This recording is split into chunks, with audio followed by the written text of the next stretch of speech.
Stop with the questions. Celebrate. And then they say, is Donald Trump an intellectual? Trust me, I'm like a smart person.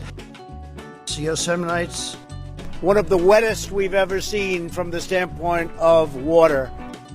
Mike Lindell's a conspiracy. But you haven't. Person, woman, man, camera, TV. They said nobody gets it in order. It's actually not that easy, but for me it was easy. Amazing. He can't sit down. He's got a burning in his butthole. He's got a fire. He's got a flame coming out of his butthole. Big, massive dumps. Oh, I have a term for that. I call it corporate communism. Somebody sent me a thing this morning where they're talking about putting the vaccine into salad dressing. You see, this is a simple meme that you would find on the internet, but this meme is very real. You ain't seen nothing yet until you see the flaming butthole.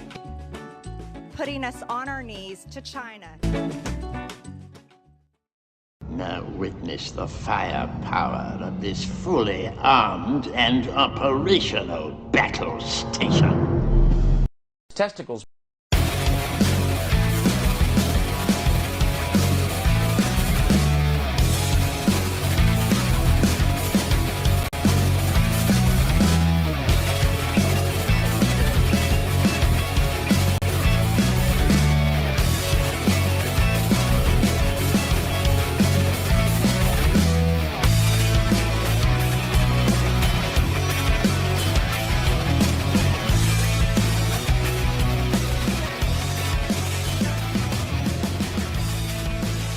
The Nation,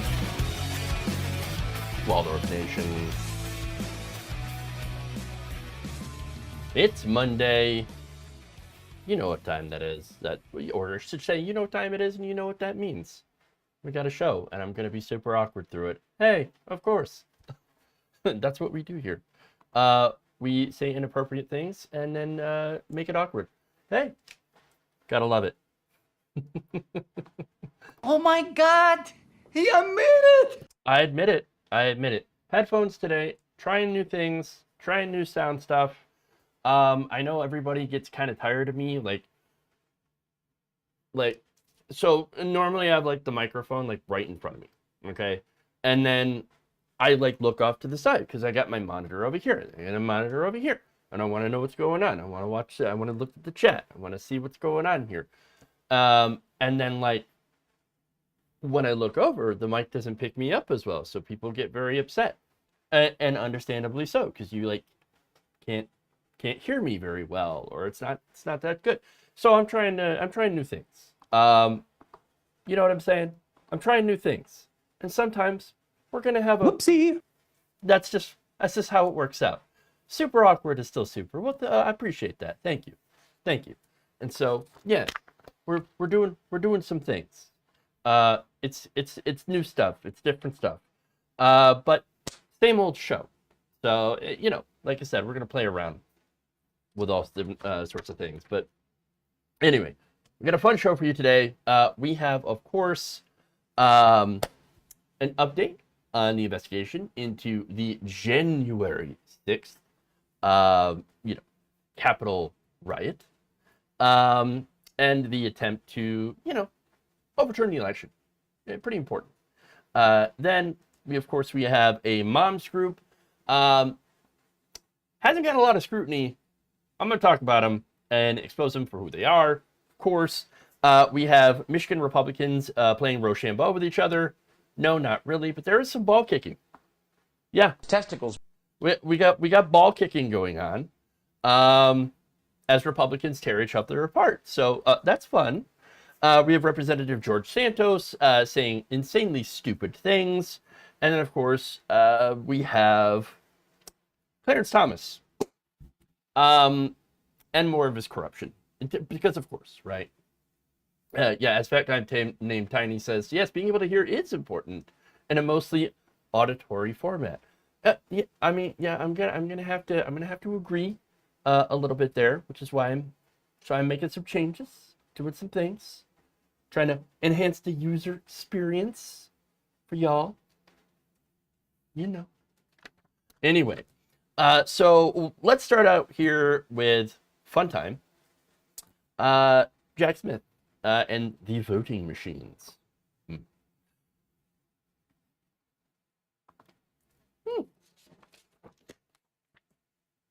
Alrighty.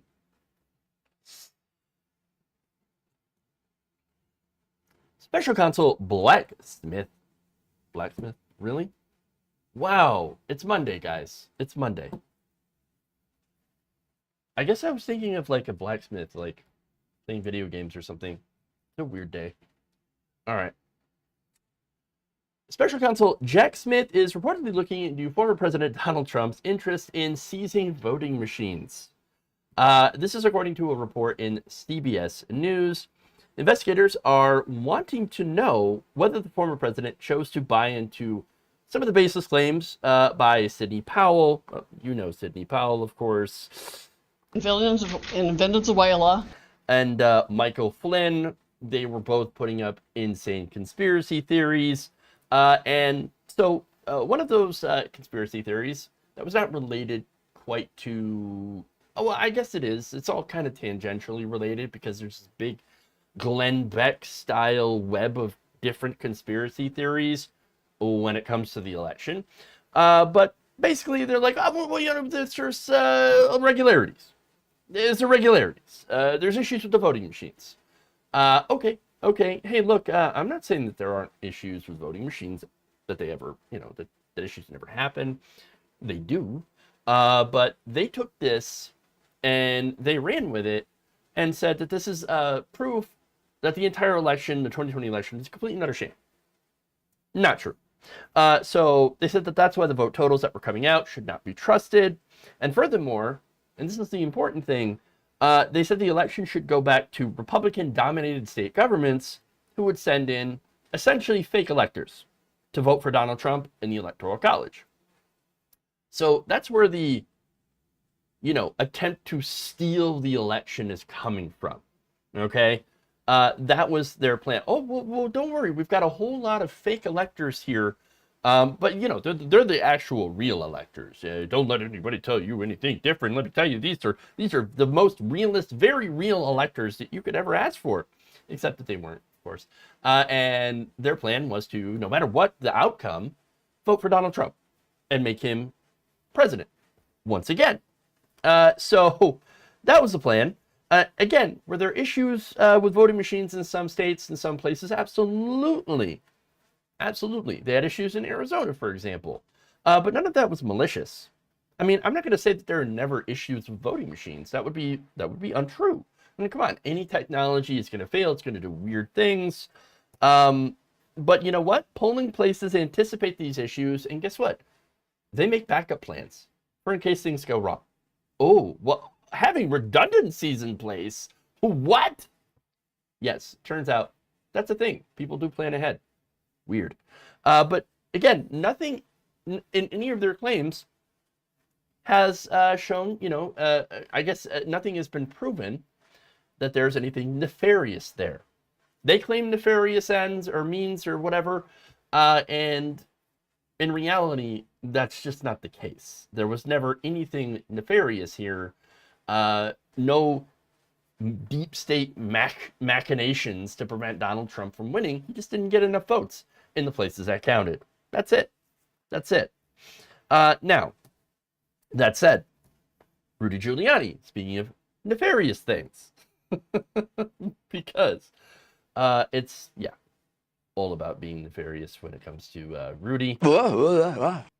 He is now being examined by the special counsel for trying to pressure states to refuse to certify President Biden's election win. And of course, this is all while Powell and Flynn were pressing Trump to seize the voting machines. Yes.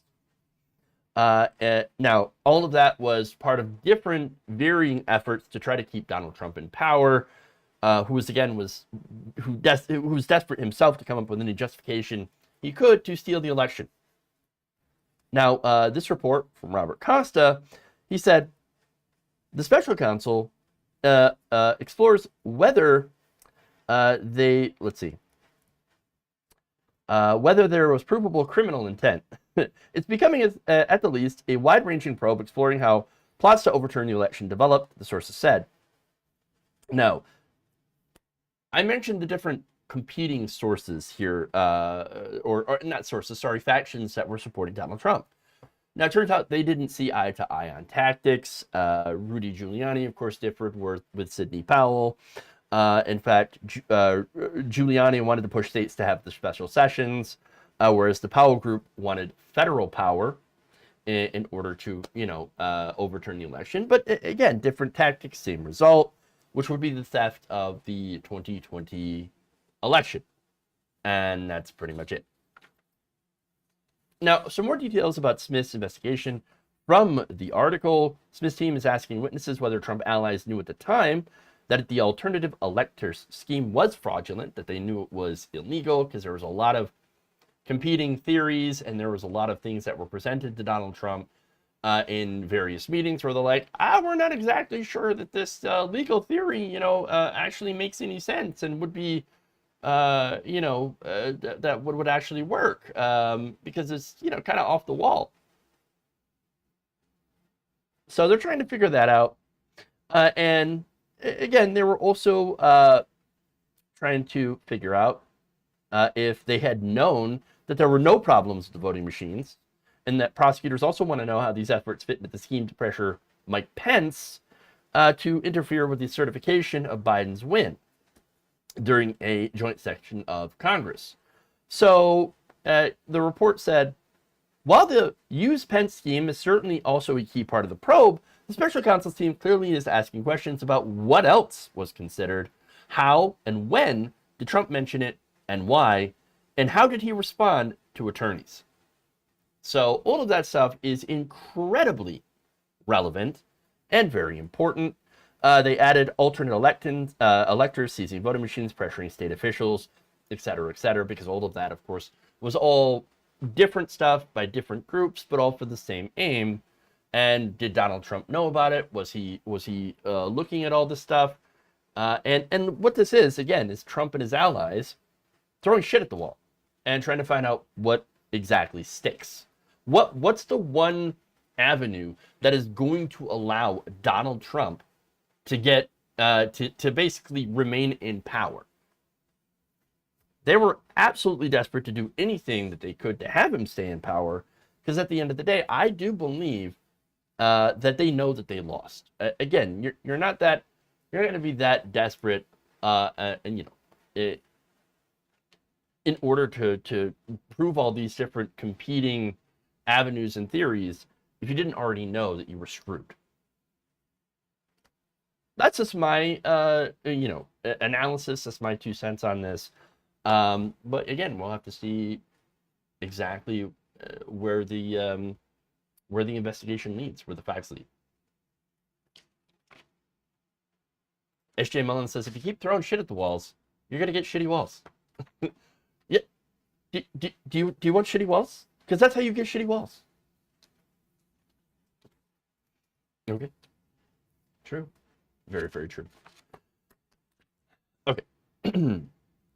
So let's move on here to another mom's group. Not the literal name, but you might as well. It's pretty close. Let's just say that. Okay.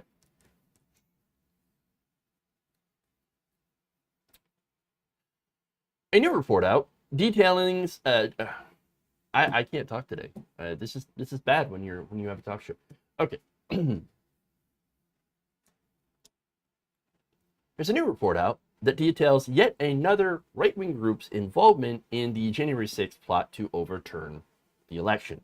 Now, Alyssa Bowen, writing for Truth Out, detailed a group that has so far flown under the radar, so to speak, but has been a big driver of election-related conspiracy theories, voter suppression, attacks on education, and some other pretty disastrous things. Okay. Now, the group is called Moms for America. And they actually used to be called Homemakers for America. So that follows the right-wing trend of course, claiming that, hey, we're just regular moms, we're regular people, regular parents. That's it. We're just speaking out. We're just average people. But of course, when you look at who's funding them, you realize they're not so much average people. No. When you drill down into the group, you find out that they're funded by some pretty large right-wing donors, organizations. In fact, this should pretty much tell you where they're at here politically. One of their board members is Mercedes Schlapp, a former Trump 2020 campaign advisor. Oops. Now, she's also the wife of CPAC chairman Matt Schlapp, who's gotten himself into a little bit of trouble. A lot of allegations against Mr. Schlapp. Now, when you look into the donors, though, one of their biggest donors is Julie Jenkins Fancelli, a Florida-based heiress to the Publix supermarkets fortune. Yeah. Who donated $1.375 million to Moms for America. All right. And let me just add. USA, USA, USA. All right. So now, the second largest known donor in 2021 is called the Bradley Impact Fund, a pass-through group that disguises the identities of its donors. They contributed $752,500. Yes. Now, the BIF is legally separate, but close to the Bradley Foundation, a massive right-wing foundation that journalist Jane Mayer exposed for its role in pushing election denial, specifically the big lie, voter fraud, stole the election, all that ridiculous stuff. Okay. Now, some of the Bradley Foundation's previously secret funders included Bear Seed, Richard Unlein, and Paul Singer, who have links to Leonard Leo. Oh, by the way, I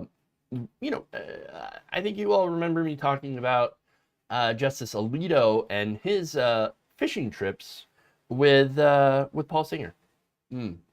All seems to be connected.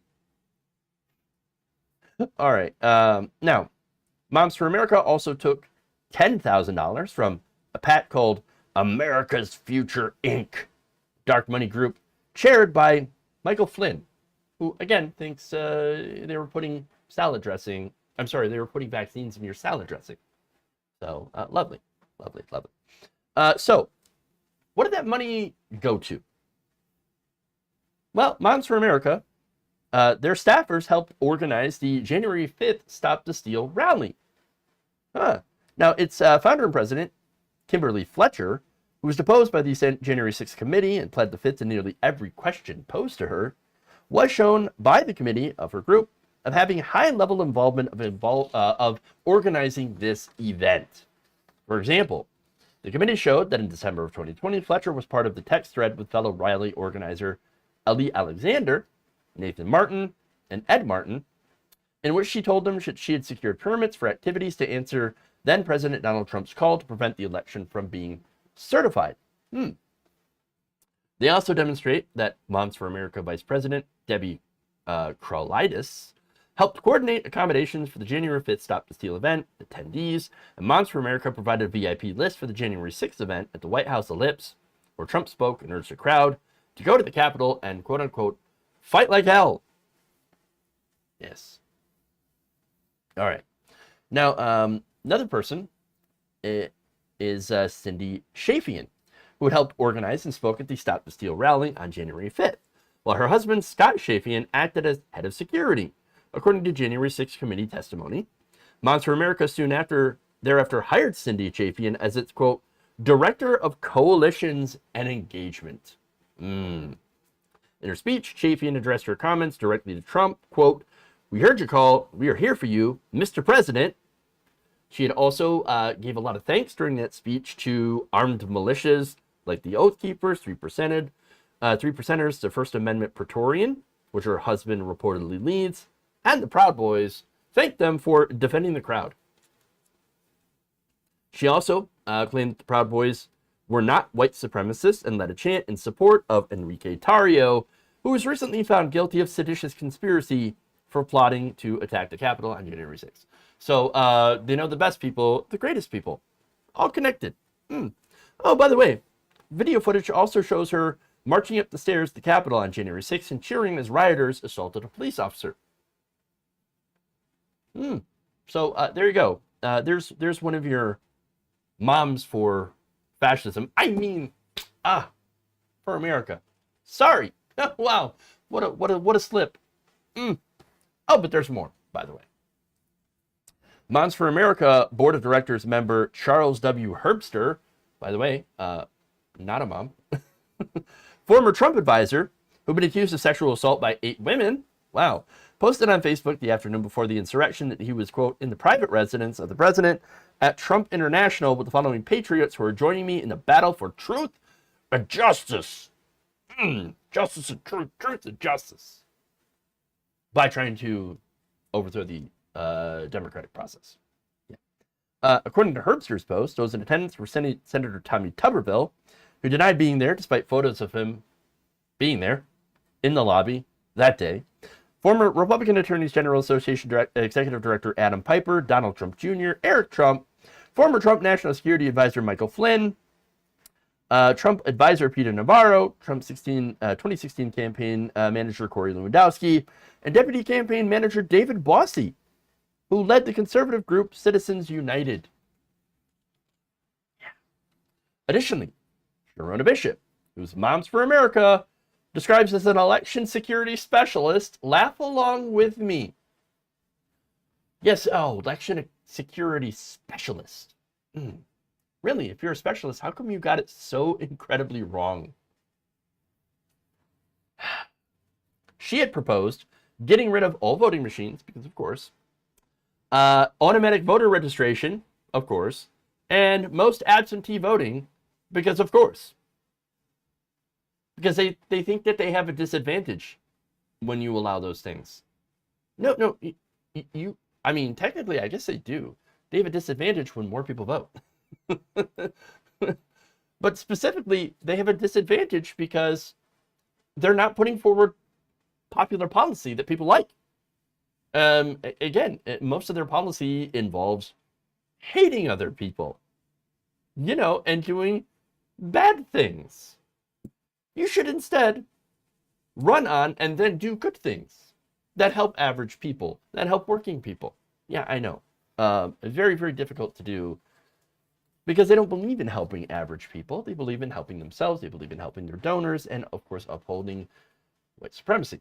Okay, so now, there's more, by the way. She was also deeply involved in a scheme by former Colorado elections clerk Tina Peters to discredit the results of the 2020 presidential election in the state, which resulted in Bishop's home being searched by the FBI. Bishop was not charged as part of the investigation. And she had also had a close relationship with MyPillow CEO Mike Lindell, Mr. Mike Pillow, who had produced a so-called documentary about the incident in which Bishop had co-starred.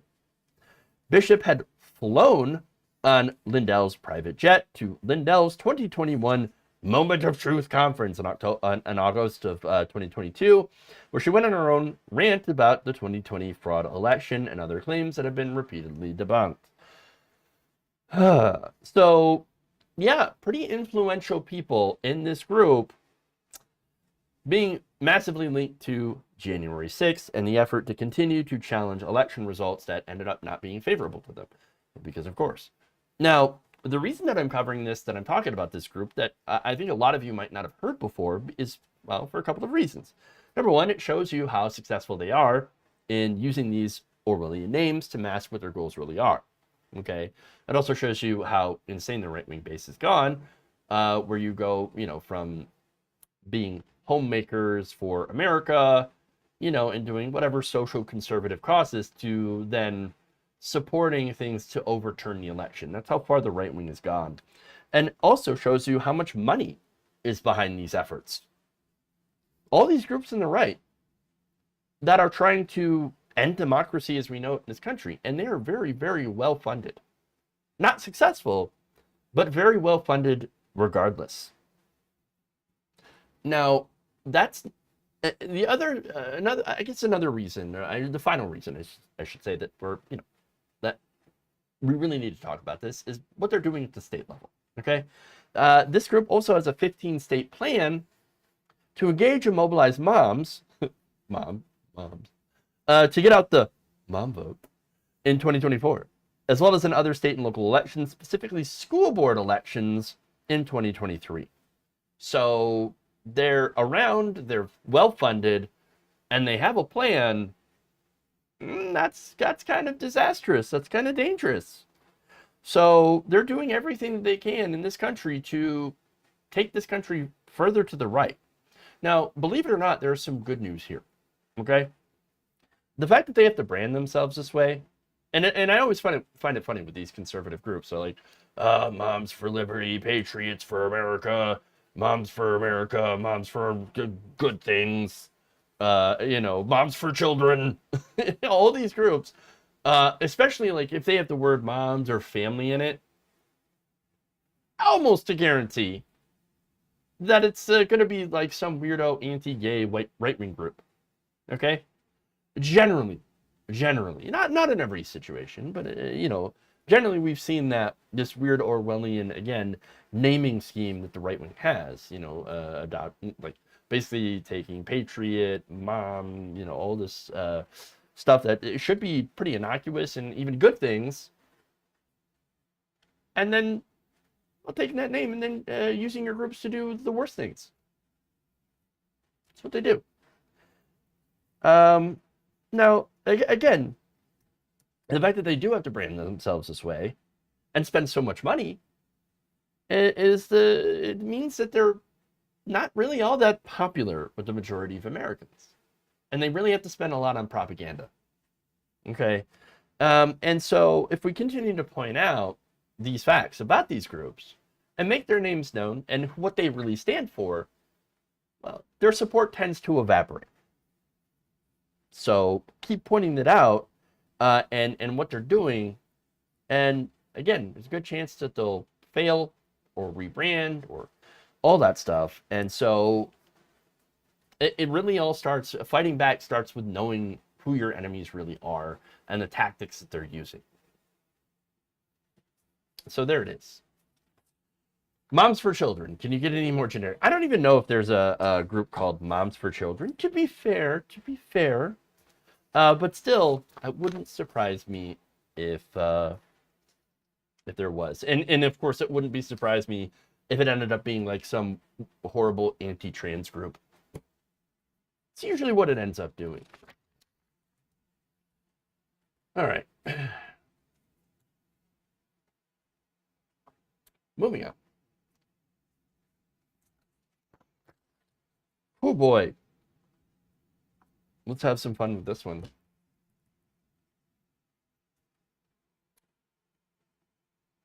Michigan Republicans took infighting to a whole new level. Turns out the Mitten State GOP has descended into absolute madness following its complete annihilation in recent elections. Michigan Democrats have pretty much a trifecta, and they're doing lots of good stuff. So, gotta give them credit for that. Republicans, however, who used to have a lot of control in Michigan, have essentially turned in on themselves.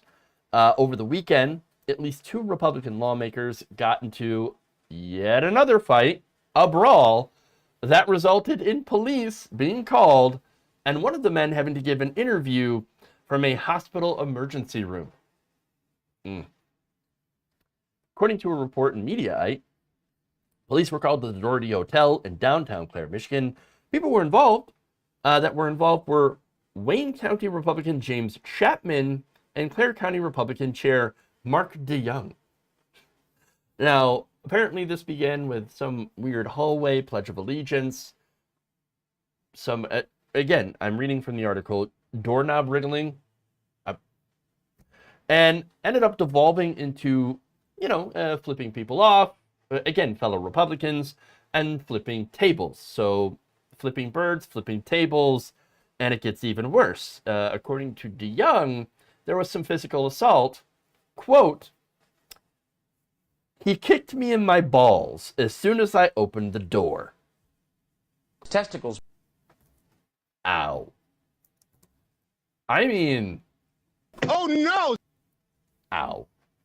Imagine getting that as a surprise. You open the door, and you get a swift kick to the goodie bag. Ouch. Mm-mm. And you know, the quotes, they get better or worse, depending on how you see it.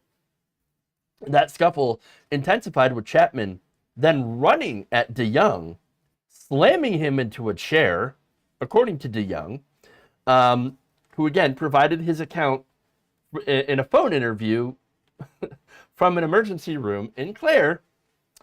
DeYoung said he ended up suffering a broken rib from the assault.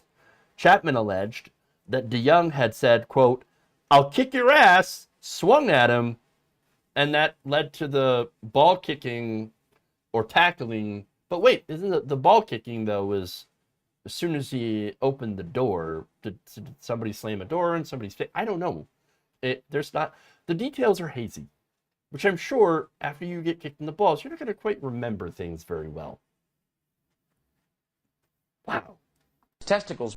Okay. More fun quotes. Chapman said at one point he took off his glasses and says, when you see me taking my glasses off, I'm ready to rock. Well, oh no, oh, he's taking the glasses off. Oh, he's ready to rock now. Oh, I can't see. Chapman said then he took DeYoung by the legs and knocked him over. Again, there was a fractured rib, or broken rib, sorry, and there it is. DeYoung also told the Detroit News that he will be pressing charges. Wow. Look, here's the thing. I know I said let them fight, but I didn't think that they would take it literally. Okay? But this is how this is going for Republicans in Michigan. They're a complete and utter mess. And so the reason too is you've got two factions and both of them are crazy. Like one is not better than the other. Okay? Now look, I've showed you these factions at it because they've been at each other's throats for some time lately. All right. Back in April, for example, you had a near fight between supporters of Christina Caramo and Matt DePerno. Both of them happen to be very ideologically extreme, pro-Trump, and far to the right of Michigan's electorate. In fact, these latest incidents really show you how insane the Republican Party has gotten in Michigan. And, you know, it's sort of a microcosm, I think, for the Republican Party nationally. In fact, Field Reichert, a longtime Republican activist, who, again, very old school. He had worked on the presidential campaigns of George Romney, Nelson Rockefeller, Gerald Ford, and George H.W. Bush. So this guy, again, old school. So he's quoted in the Brookings Register as saying about the Michigan Republican Party, quote, "Now Republicans here are prioritizing an extremely conservative social agenda based on Christian nationalist views. These are not the moderate Republicans I grew up with. That type is gone. The party has become extreme and nutty." Oh my God! He admitted! I mean, it's true. Ain't nothing there, ain't no lies. Another longtime Republican, Charles Greenleaf, said, quote, "Politics in Michigan are almost unrecognizable from the time that I was involved in them." Matt Grossman pointed out that the most Trumpian parts of the party have emerged as powerful elements. That meant the party has been running uncompetitive candidates. So now, getting back to these uncompetitive candidates, the current GOP chair in Michigan is Christina Caramo, who massively lost her election. 14 points. Blown out. Okay? She had called public schools indoctrination camps. She had called January 6th a false flag. She had, of course, went all in on Donald Trump's election denial. Okay? And finally, I don't know if you all remember this one. I did this story before this election, or before that election, okay? Where she had called, or I should say, where she said that you can spread demonic possession through sexual contact. So understand what I'm saying here, okay? Get in a long tube with a bunch of demons. But instead of getting in the long tube full of demons, he thinks that, well, other tubes are filled with demons. Demonic possession, you know, as an STD. That's the kind of insanity that the Republican chair of the Michigan GOP voted in, believes in. That's one side. The other side is DePerno, who also pro-Trump, pro-election denial, pro-banning abortion and Plan B. Again, that's also Karamo's position.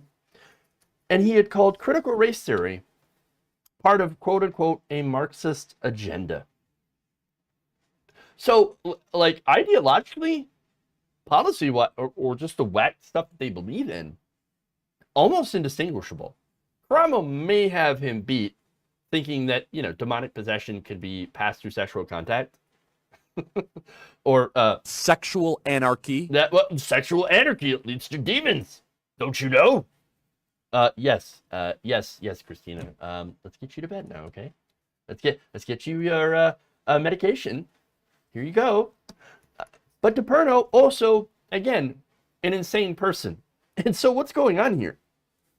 Oh, by the way, he also allegedly assaulted a client back when he had practiced law and may have attempted to tamper with voting machines. Oops. So again, insane in their own way, and and yet the followers of them are literally duking it out for supremacy. This is how far things have spiraled down in the Michigan Republican Party. Wow. Now, what's funny is leftist infighting, right? I mention that a lot. And that's usually on Twitter. I have never once seen leftists kick each other in the balls.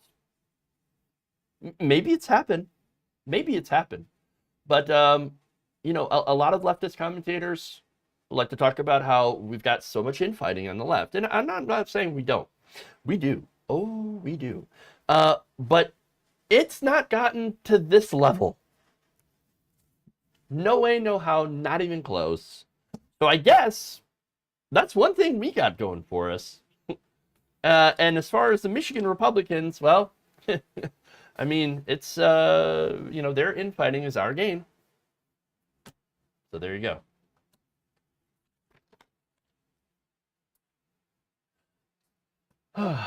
Fun times. Sexual anarchy leads to demons. It's just science. True. Okay. Let's move on. We're going to talk about George Santos. Yay.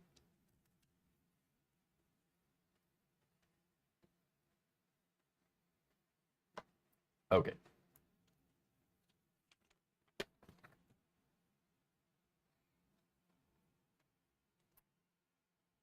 Serial liar, Representative George Santos recently compared himself to a civil rights icon. They come for me, I go right back for them, because I think for far too long they've gotten away with getting along to get along. So no, it's not going to stay that way anymore. I'm going to call them out. You want to call me a liar? I'll call you a sellout. I mean, Mitt Romney, the man goes to the State of the Union of the United States wearing a Ukraine lapel pin, tells me, a Latino gay man, that I shouldn't sit in the front, that I should be in the back. Well, guess what? Rosa Parks didn't sit in the back, and neither am I going to sit in the back. That's just the reality of how it works. Mitt Romney lives in a very different world, and he needs to buckle up, because it's going to be a bumpy ride for him. Okay, I have surprisingly a lot to say about that. Talking about Bumpy Ride and Mitt Romney, and also about dogs, because you know what, dogs are also involved in this story. All right, you know, Mitt Romney's a famous dog carrier on the roof during a vacation thing. But okay, all right. So there's a lot of hilarious things. First of all, comparing yourself to Rosa Parks. Really, you want to go in that direction? Okay, I mean, that's not good. I know you're gonna try. So on that, he's using basically identity politics to deflect from the fact that he's a liar, and he's also potentially a criminal. Wouldn't go in that direction, especially since, you know, comparing yourself to Rosa Parks was not a criminal and not a liar. But again, Santos has been accused of, again, lying and criminal activity. So now the other funny thing is, you ever seen that sticker, "Be gay, do crimes"? Well, he does it in a worse way. And so George Santos is basically standing up for his own grift and using his identity in order to basically amass as much money as he can.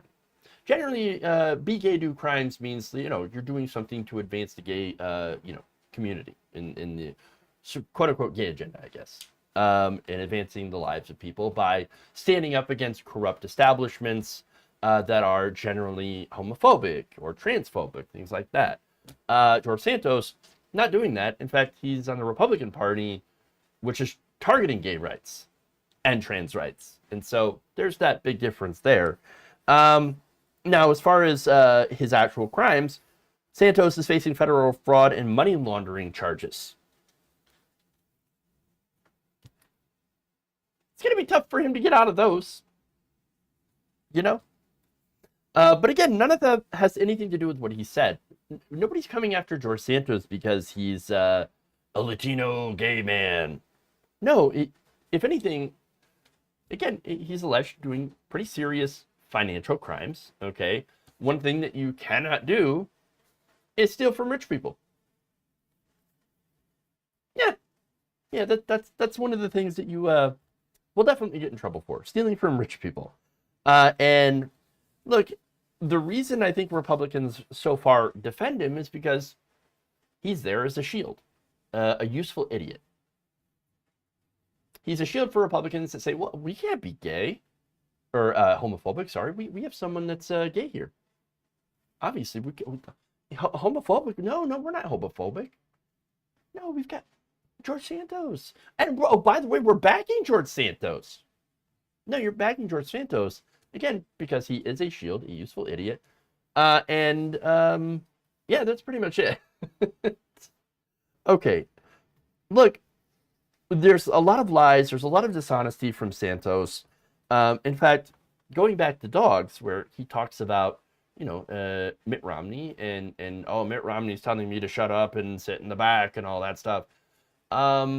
Mitt Romney had his own issues with dogs, but so did George Santos. George Santos ripped off a disabled veteran raising money for surgery for a dog. And that dog ended up dying because George Santos allegedly pocketed the money.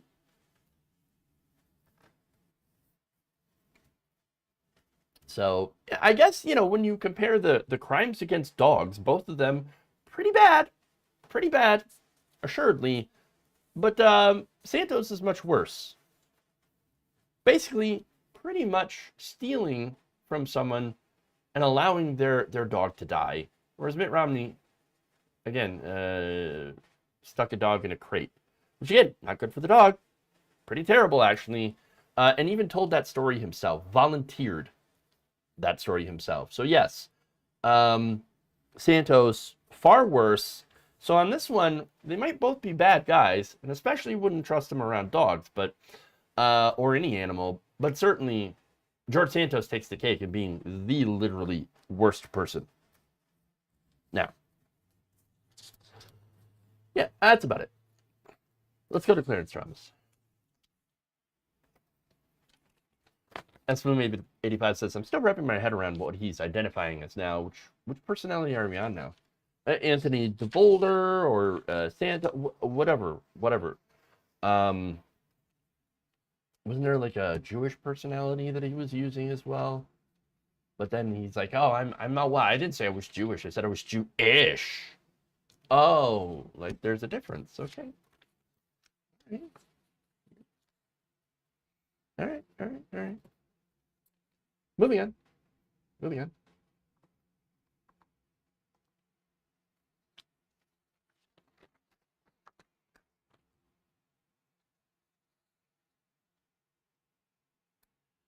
A new investigation has revealed even more of Justice Clarence Thomas and his corruption, as if we didn't already have enough. On Sunday, the New York Times reported that just months after Thomas joined the bench in 1991, he was welcomed into the Horatio Alger Association, a nonprofit scholarship organization, which, again, it's not a problem, I guess, to be part of an organization. However, in that organization, he had forged relationship with a select group of largely wealthy conservatives, who ended up, of course, having business before the Supreme Court. The organization granted him access to wealthy friends who gifted Thomas with vacation retreats, VIP tickets to sporting events, as well as inviting him to parties, according to the New York Times. Among many of the contacts that he had made through this group was a man named David Sokol, an investor and former executive at Berkshire Hathaway, who hosted Thomas and his wife Ginny at their ranch in Montana and property in Florida. Like the other, investigations, for example, ProPublica dropping the investigation about Clarence Thomas and his relationship with Harlan Crow, he did not disclose the gifts. He did not disclose any of this. Disclosure requirements, who cares? No, I'm not going to do that. These gifts and trips over the past 2 decades, reported by the Times, were not disclosed. Thomas used to report the personal gifts and travel benefits that he received. The Times reported that after a 2004 investigation by the LA Times came out about his disclosures, he largely stopped disclosing them. Oh, well, if you're going to actually look at my disclosures, well, then I'm just not going to disclose them at all. So now the issue here, of course, is, what did he get in return for all those, what did they get in return for all those, gifts? Okay. Turns out Sokol, along with other members of the association, had funded the marketing for an HBO film about the Anita Hill allegations of sexual harassment brought against Thomas. So Thomas, in this group, and this group decides, we're going to put out a film that basically kisses Thomas's ass and says, we believe him. We believe that he was unfairly targeted by Anita Hill, who got, her name essentially dragged through the mud for decades afterwards. Now, that film, Created Equal, Clarence Thomas, in his own words, was released in 2020.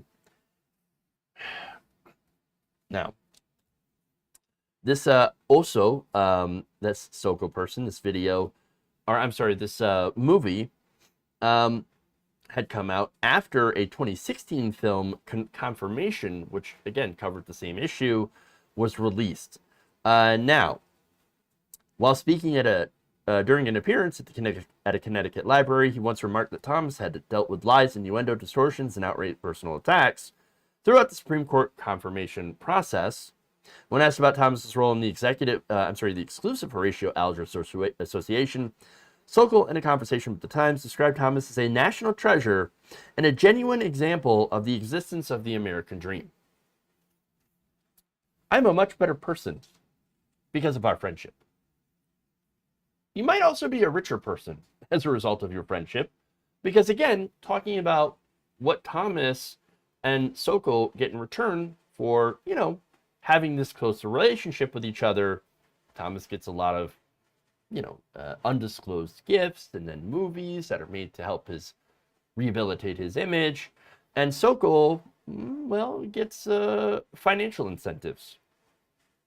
Or I should say financial wins in the Supreme Court. Now, look, we know that Clarence Thomas never rules against corporations. In fact, he's helped the court legalize corruption. Citizens United, one huge example of that. But even going back before that, in one case, Thomas has expressed a view that federal regulation of manufacturing and agriculture is unconstitutional. Thomas was also part of a majority that made it harder for employers who feel that they've been discriminated against in the workplace to pursue legal remedies and claim retaliation from reporting discrimination. So he's been a very, very big ally of corporations and business groups, people that Sokol and other people that are part of this organization, these wealthy conservative donors, were part of. So they're all really, really buddy-buddy there. Thomas was also part of a majority that made it harder for employees to feel, I mentioned that already. Now, in the case of Harlan Crow, again, who was named in this ProPublica report, he gave gifts that were unreported, and then we find out that Crow had business before the court, while Thomas was on the bench. In addition, Crow had been connected to several groups that over the years have lobbied the Supreme Court through so-called amicus briefs that provide legal arguments supporting a plaintiff or defendant. In 2003, the anti-tax group Club for Growth joined other right-wing individuals and organizations, including Republican Senator Mitch McConnell and the NRA, in attempting to push back on campaign finance restrictions and elections. At the time of the legal challenge from at least 2001 to 2004, Crow was a member of the Club for Growth prestigious Founders Committee. Crow had also been a major donor to the club, contributing $275,000 to its coffers in 2004, and a further $150,000 2 years later. Crow, influence, Sokol, also influence. So here you have, again, these incredibly wealthy conservative billionaires in these groups that have access to Justice Thomas that are showering him with gifts, showering him with trips, taking him on fancy trips and vacations and dinners, and Crow even buying his mother's house and letting her live there, essentially, I would assume, rent-free. I wonder if any of that might have an impact on business that you might have with the court. Or maybe it's just the fact that they know that Justice Thomas is always going to vote with them anyway, and so why not? Why not celebrate him? Either way, it's clear that there is corruption going on. Absolutely clear that there's corruption. And so, again, Thomas is not the only person that's corrupt in the court. We also know Samuel Alito. He was taking trips from large conservative donors, getting gifts. He did not disclose them, one of them being Paul Singer, who was related to January 6th, Stop the Steal, the attempts to overturn the 2020 election. By the way, Ginny Thomas, yes, Clarence Thomas's wife, also involved in the effort to overturn the 2020 election. And so there you are. And again, not disclosing any of these gifts, any of these ties, not thinking that the rules should apply to us. Because again, you couldn't get away with this in Congress. You couldn't get away with this anywhere else, except for the Supreme Court, which again has pretty much no rules here. And Thomas has been very vocal about getting rid of more rules, having less disclosure. And I think the reason here is, look, people who tend to hate disclosure the most have the most to hide, have the most to gain for keeping things secret. And look, they want to hide these connections, they want to hide these gifts, and they want to, downplay all this stuff. Those connections are way too good to give up. Way too good to give up. For both parties, by the way. Again, nobody gives out gifts worth hundreds of thousands of dollars without getting something in return. And it's not just friendship. Certainly. Of course, I'm sure that they're all friends. Right. But there's something more here. than just a mutually, hanging out with my bestie. It's also like hanging out with my bestie who also tends to agree with me that corporations should get everything. That rich people should, get richer. And that, our free speech rights. They have free speech rights for corporations, of course, to donate unlimited amounts of money to political campaigns so that conservatives can have a domination. Totally fine. I agree. He's my bestie. Hey, you want to go out for a fancy vacation? Okay. Sounds great, bestie. He'll never recuse himself, though, and that's the issue here. He'll never recuse himself from any of these cases. None of them ever do. Because if they all had to recuse themselves, there would be very few justices ruling on any case involving corruption, involving corporate greed, involving workers' rights versus, companies. I mean, again, we have Justice Gorsuch, who, by the way, had ruled in favor of a corporation basically firing somebody for choosing not to freeze to death. To say that this court doesn't have any legitimacy anymore is an understatement. Of course they have legitimacy. They haven't had it in a long time. They haven't had it since they ruled that corporations were people, my friend, and that they have unlimited speech rights. And that was even before Thomas's time. So, I guess he might just be a product of that. And, the current court being as right-wing and as awful as it was on pretty much most issues, especially involving workers' rights. It's not an accident.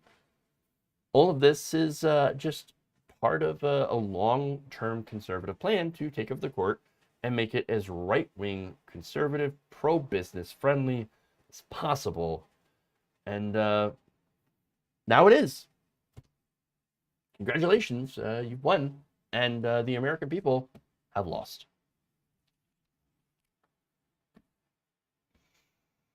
Yeah. So there it is. Wow, that's not good. Not good. Okay. So that's all I got for stories today.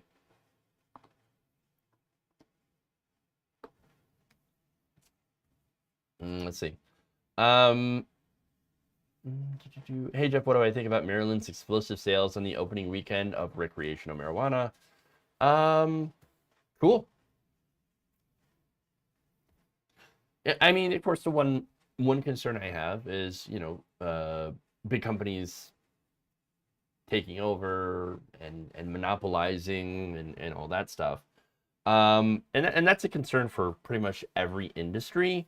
But when it comes to generally the issue of legalization and regulation, yeah, I'm pro. I'm pro. In fact, I think they could use there could be a little bit more regulation, not on the people that are using it, because there's a lot of regulation on that, but as far as making sure that these companies are competitive. So there's that. All right. Well, like I said, let's go to super chats here, or member comments, I should say. Jonathan Leiter, thank you for gifting a membership here. Jenna Avera Temple, thank you for becoming a new member. And member comment here from Emergency Remedial Truths that says, hey, guys, thank Jeff for your sensible POV. Yeah. Ms. Jones, thanks, Jeff. I appreciate your views. Oh, well, thank you. Thank you. Yeah, I don't want to step into it.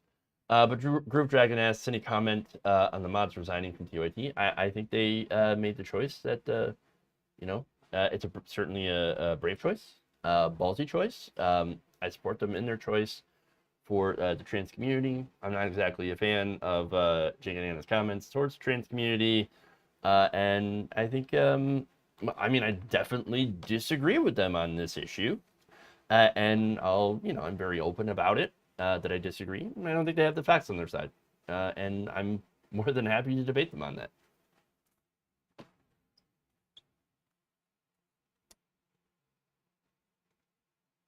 I just do think it's sad that, one last thing on that. I don't think people's rights should be up for debate. But that's me. And unfortunately, we live in a time where there's too many people that are having to debate that. What shirt am I wearing? It's Michael Brooks shirt. I got it from. I actually ordered it from friend of the show, the Letter Hack. So.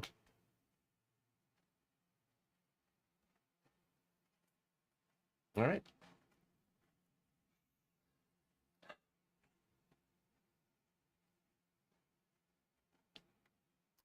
With that, everybody, thank you for going around the nation meet today. We're gonna raid into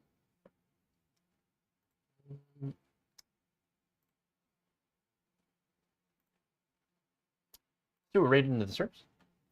With that, everybody, thank you all. Love you, and again, appreciate the super chats and the member comments and stuff. Change begins with you. Good night, everybody. Love you all. See you tomorrow.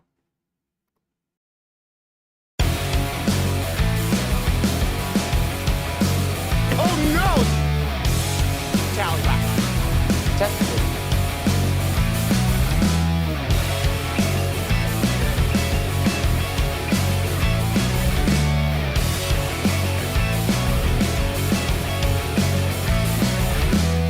Civilians in Venezuela.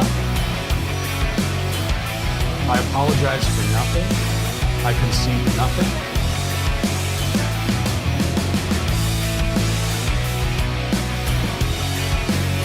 Whoopsie.